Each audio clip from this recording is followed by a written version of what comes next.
কুরবানি একটি গুরুত্বপূর্ণ ইবাদত। এটি আদায় করা ওয়াজিব। সামর্থ্য থাকা সত্ত্বেও যে ব্যক্তি এই ইবাদত পালন করবে না, তার ব্যাপারে হাদিসে এসেছে, রাসূল সাল্লাল্লাহু আলাইহি ওয়াসাল্লাম বলেছেন, যার কুরবানির সামর্থ্য রয়েছে সে যদি কুরবানি আদায় না করে তাহলে যেন সে আমার ঈদগাহে না আসে। কুরবানি কার উপরে ওয়াজিব? কুরবানি তাদের উপর ওয়াজিব যাদের উপর 10 জিলহজ ফজরের পর থেকে 12 জিলহজ সূর্য ডোবার আগ পর্যন্ত নেশাব পরিমাণ সম্পদ থাকে, তাদের উপর কুরবানি ওয়াজিব। তবে নেশাবটা যাকাতের ক্ষেত্রে 1 বছর অতিবাহিত হতে হয়, কুরবানির ক্ষেত্রে 1 বছর অতিবাহিত হতে হয় না।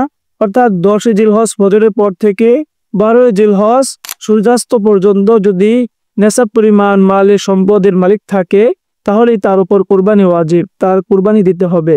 তার নিসাব হলো স্বর্ণের ক্ষেত্রে 7.5 তোলা বা 7.5 ভরি, রূপার ক্ষেত্রে 52.5 তোলা বা 52.5 ভরি। অতএব 52.5 তোলা রূপা পরিমাণ সম্পদ যদি কারো কাছে থাকে তাহলে তার উপরে কুরবানি ওয়াজিব।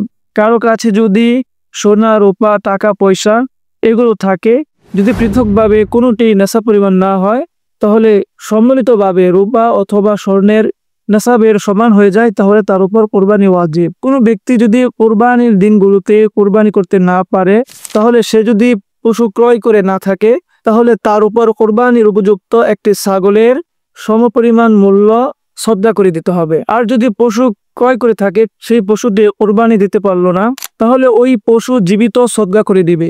একটি ছাগল, ভেড়া, দুম্বা দ্বারা একজন ব্যক্তি কুরবানি দিতে পারবে। এমন একটি প্রাণী কয়েকজন মিলে কোরবানি দিলে কারো কোরবানি সহি হবে না। আর উট, গরু, মহিষের ক্ষেত্রে 7 জন ব্যক্তি শরীক হতে পারবে। 7-এর বেশি শরীক হলে কারো কোরবানি সহি হবে না। তবে একটা জিনিস মনে রাখতে হবে, 7 জনে মিলে কোরবানি দিলে সকলের অংশ সমান হতে হবে, কোনো অবস্থাতেই কম বেশি করা যাবে না। যেমন কারো আধা ভাগ, কারো 1.5 ভাগ, কারো 2.5 ভাগ এরকম করা যাবে না।